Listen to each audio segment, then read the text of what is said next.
दोस्तों बात कोई ज्यादा पुरानी नहीं है, मात्र 2 से 3 साल पुरानी बात है। ऐसा शायद ही कोई डिबेट तब हुआ करता था जिसमें शोएब जमाई नहीं होता हो। अमन चोपड़ा, रिजवान अहमद और रोहित सदाना जैसे कट्टर देशभक्त हर रोज इसे कूटा करते थे। फिर अचानक से ये गायब हो गया और अब एक बार फिर से ये वापस आ गया है, वो भी ओवैसी की पार्टी से। दोनों में अंतर बस इतना है, तब ये एक इंडिपेंडेंट मुस्लिम होकर न्यूट्रल होने का दिखावा किया करता था। आज ओवैसी का पट्टा पहनने के बाद न्यूट्रल होने का दिखावा कर रहा है, सेकुलर होने का दिखावा कर रहा है। कुटाई तब भी इसकी उतनी ही लगा करती थी, कुटाई आज भी इसकी उतनी ही लगी है। बाकी क्या हुआ हमारे आज के इस बहस में, इस डिबेट में, चलिए देखते हैं। सबसे पहले शिवम, मैं आपके साथ शुरुआत करना चाह रही हूँ।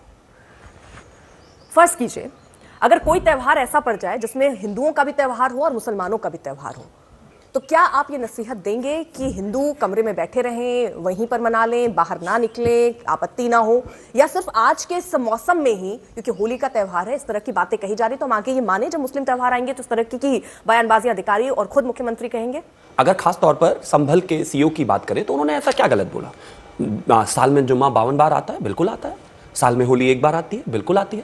कानून व्यवस्था की जिम्मेदारी वहां की पुलिस के हाथ में, बिल्कुल ठीक बात है। लेकिन पता नहीं इतना ज्यादा दर्द क्यों है कि अगर ये कह दिया गया कि भाई सौहार्द के साथ मनाएं, पहले जो है होली मना ली जाए, अगर किसी को रंगों से परहेज है तो बेहतर है कि उसको बचा कर रखा जाए। एट द सेम टाइम वहीं पर जो है सीईओ ने यह भी कहा कि भाई आप अगर कोई रंग नहीं लगाना चाहता कोई उसका ना लगाए, वहां पर भी कार्रवाई होगी। मैं मानता हूं कि दरअसल इस देश में चीजें इसके बिल्कुल उलट चलती थी। 84 कोसी परिक्रमा पर बैन लगा दीजिए, और खास तौर पर जो है इसके अलावा अगर मैं बात करूं तो एक कॉरिडोर स्पेशल जो है शब बारात के लिए बना दीजिए, रामनवमी पर पत्थरबाजी कर दीजिए, इस तरह की चीजें होती है। और एक और चीज हमें कहनी है, यहां पर संभल में अगर खास तौर पर मैं बात करूं, 1936 में दंगा, 48 में दंगा, 58 में दंगा, 76 में दंगा, 82 में दंगा, 86 में दंगा, 92 में दंगा, तब तो ये सीईओ नहीं थे, तब तो शायद ये पुलिस नहीं थी, तब तो इस तरह की स्थितियां नहीं थी। मैं मानता हूं कि संभल में वहां के अधिकारियों की पहली प्राथमिकता वहां पर शांति बनाए रखने की होनी चाहिए, और वही है और वैसा ही हो रहा है। और आदरणीय मुख्यमंत्री जी ने भी वही कहा। अगर आपको रंगों से परहेज है, अगर आपको रंगों से दिक्कत है,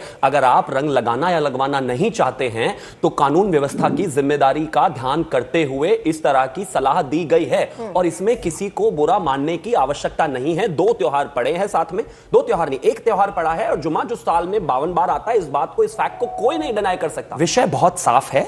जिस तरीके की स्थितियां इस देश में पहले रही हैं, हमने देखी हैं। ये कहते हैं कि नहीं इस देश में कभी पहले ऐसा दंगा नहीं हुआ। क्यों नहीं हुआ भाई? 2022 में खास तौर पर अगर मैं पश्चिम बंगाल की बात करूं, ईद उल मिलाद और लक्ष्मी पूजा एक साथ पड़ गई थी। वहां पर जो है दंगाइयों ने खूब पत्थर बजाए थे हिंदुओं पर जब वो प्रोसेसर निकाल रहे थे, खूब ऐसा हुआ है। इस तरह के तमाम केसेस इस देश ने देखे हैं। और यहां पर मैं एक चीज और कहना चाहता हूं, बार बार कहा जा रहा है ऐसी भाषा को सपोर्ट किया जा रहा है, ऐसी स्टेटमेंट को सपोर्ट किया जा रहा है। भाई मुझे फैक्चुअली ठीक करो, इस देश में, दुनिया में जुम्मा 52 बार आता है, आता है। इस देश में होली 1 बार आती है, आती है। क्या गलत कहा है? उसने कहा है कि भाई जो कोई रंग नहीं डालना चाहता उस पर रंग मत डालिए। उन्होंने कहा है कि भाई होली आप आराम से मनाइए, अगर आपको लगता है कि आपको रंगों से परहेज है तो उस समय घर से ना निकले। मैं मानता हूं ये बेहतर है, इसमें कहीं कोई दिक्कत नहीं। इस भाषा से परेशानी है, इस आदमी से परेशानी है, पुलिस से परेशानी है, कानून व्यवस्था से परेशानी है, या फिर संभल में जो जिस तरीके से चीजें हो रही हैं और सनातन की ध्वजा जिस तरीके से लहरा रही है उससे प्रॉब्लम है। क्योंकि संभल से नहीं, इनको कुंभ से भी प्रॉब्लम है, इनको कुंभ स्नान से भी प्रॉब्लम है, उनको कुंभ की तैयारियों से भी प्रॉब्लम। 10 सेकंड और, उसमें कुंभ में, उसके अलावा खासतौर पर अगर बात करूं संभल में जिस तरीके से मंदिर प्राकट्य हुआ उससे भी प्रॉब्लम है, मंदिर सर्वे से भी प्रॉब्लम है, तमाम चीजों से प्रॉब्लम है। सच तो यह है कि आपको सनातन और उससे होने वाली जो चीजें आगे बढ़ रही है उससे प्रॉब्लम है। शोएब जमाई, मैं आपसे समझना चाह रही हूं, जिस तरह से ये बयान दिया जा रहा है और इसका सीधा अर्थ ये कहा जा रहा है कि इसको सौहार्द के तौर पर लीजिए, कि किसी तरह कहीं वहां सिचुएशन नहीं, इसलिए प्रशासन को जो करना है वो समझाने की कोशिश कर रहे हैं, वो आपको धमकाना क्यों नजर आता है? मेरा ये कहना है कि किसी की जुबान कैसी भी हो, पर पुलिस ट्रेनिंग के अंदर या एकेडमिक ट्रेनिंग के अंदर कहीं ना कहीं ये एक प्रोटोकॉल और ये एक आचार संहिता होती है कि किस तरीके से आप अपने शब्दों का इस्तेमाल करते हैं, और ये ज़रूरी है। प्रदेश के मुख्यमंत्री के तौर पर हों या किसी अधिकारी के तौर पर हों, आप मुख्यमंत्री किसी एक समुदाय के नहीं हैं, आप मुख्यमंत्री पूरे प्रदेश के सभी आवाम के हैं, चाहे वो किसी भी जात धर्म मजहब के हों। भाई आपकी जिम्मेदारी है व्यवस्था देखने की। आप ये देखिए प्रशासन के तौर पर कि जो नमाजी हैं वो सुरक्षित नमाज पढ़ के अपने घर वापस आ जाएं, और जो हमारे हिंदू भाई हैं होली मनाने वाले, वो अपने विदिन द समुदाय के अंदर खुशी खुशी होली मना लें। कोई ना हम आपके ऊपर जबरन धर्म थोप रहे हैं अपना कि भाई तू नमाज पढ़, ना आप अपना धर्म थोपो कि तुम भी मनाओ। ये थोपने वाली जो राजनीति है ये बहुत ही गंभीर है। और मुझे चिंता इस बात की है, अभी रमज़ान का मौका चल रहा है, कई ऐसे परिवार संभल के, सैकड़ों परिवार जो अभी तक अपने घर वापस नहीं लौट आए हैं, वो डरे हुए हैं, पलायन कर चुके हैं, आज भी दिल्ली के कुछ मोहल्लों इलाकों में रहने के लिए मजबूर हैं, कई लोग कहीं कहीं रह रहे हैं, कोई अता पता नहीं है। आज अब संभल जाके देखिए क्या ऐसी उनका गुनाह था, एक सुख शांति रहता हुआ परिवार आज। मेरा एक छोटा सा सवाल है, आप हमेशा अल्पसंख्यकों की बात करते हैं ना? नहीं, हम सब की बात करते हैं, समाज की बात नहीं नहीं करते हैं। सर, अब तो आपने वो बात कर दी, मतलब अल्पसंख्यकों की बात अभी तो बोल रहा था मैं संभल की बात के बारे करना में। चाह रही हूँ। संभल में सर अभी हिंदू तो अल्पसंख्यक ही है ना, 85% करीब करीब मुस्लिम आबादी है, हिंदू 15%, 47 का अगर मैं उदाहरण आपको दूं तो 47 में 55% मुसलमान थे और 45% हिंदू थे, और मुस्लिम आबादी आज की डेट में 85% हो गई है और हिंदू आबादी 15% हो गई है। जो अभी तक अलग अलग सांप्रदायिक दंगे हुए, अब तक 209 हिंदुओं की मौत हुई और 4 मुस्लिम मारे गए।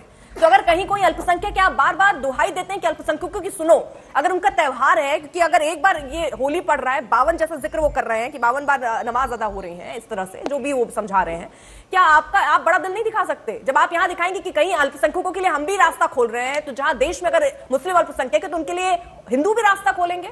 मुझे ये बताइए अर्पिता जी, पिछले कई सालों से क्या संभल के अंदर आपने सुना कि किसी मुसलमान ने या किसी परिवार ने यहाँ से किसी हिंदू के मंदिर पे जाने में या किसी त्यौहार मनाने में कभी कोई आपत्ति दर्ज की हो, या इसके बुनियाद पर कोई हंगामा हुआ? 24 नवंबर भूल गए सर आप। संभल महिलाएं निकलकर पत्थर फेंक रही थी सर, महिलाएं।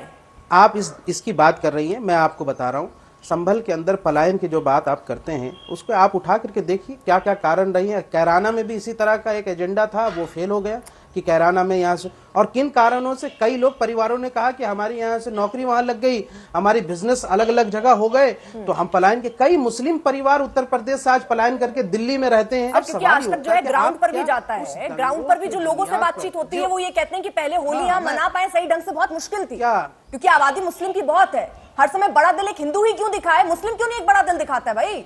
हमारे त्योहारों में क्यों ऐसा नहीं होता कि हाँ ठीक है आपका त्योहार अच्छे ढंग से हो जाए, क्यों पत्थर चल जाते हैं सर? क्या इन बयानों को सही ठहराया जा सकता है इस बुनियाद पर? और क्या है प्रशासन की जिम्मेदारी है नहीं है कि सबको सुरक्षा देना? आपको आवाज नहीं आ रही है, प्रशासन की जिम्मेदारी है ना सुरक्षा देनी। आप कहाँ प्रशासन पर चले गए? मैं स्थानीय लोगों की बात कर रही हूँ, कह रहे हैं कि कितनी मुश्किल से वो अपना होली का त्योहार मना ले, वही है सौहार्द की बात, सबको साथ लेकर चलने की बात हमेशा हिंदू ही क्यों करे, हिंदू ही क्यों सोचे, मुसलमान क्यों नहीं सोच सकते हैं? ये बताइए क्या बात करते हैं।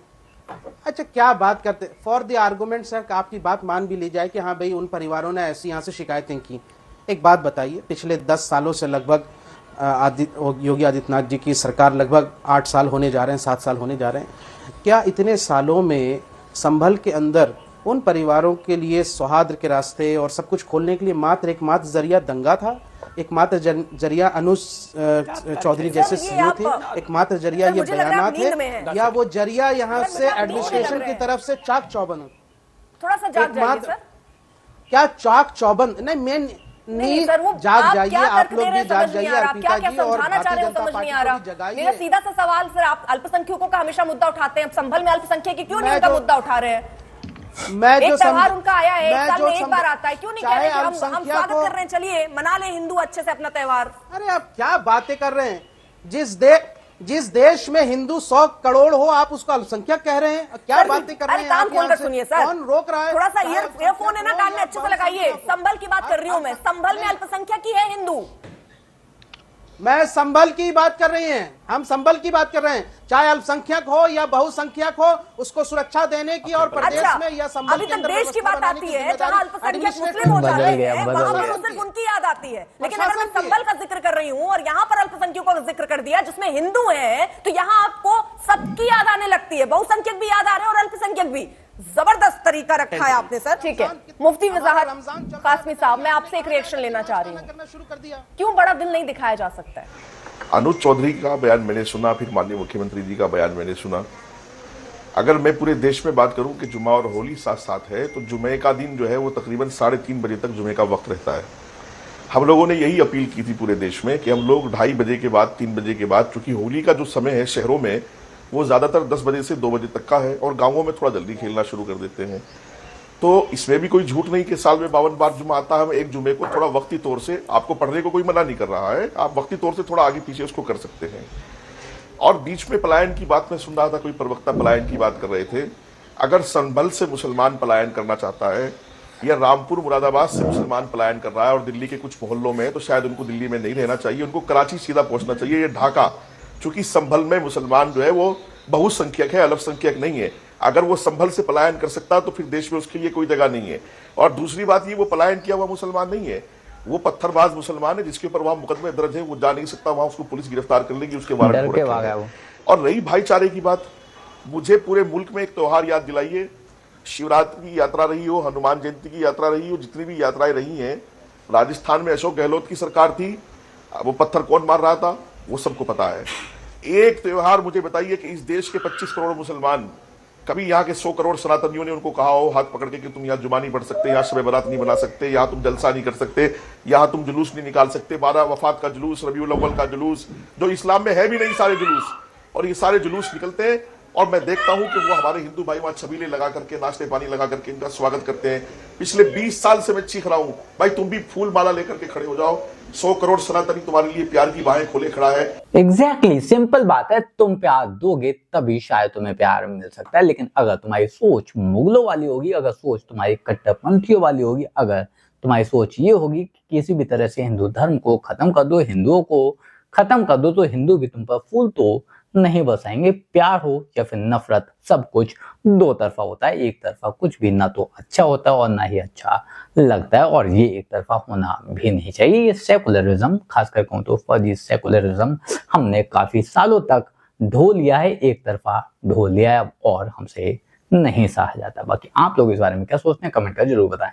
जल्द मिलते हैं किसी नए वीडियो में नए टॉपिक के साथ। तब तक गुड बाय, नमस्कार, जय हिंद।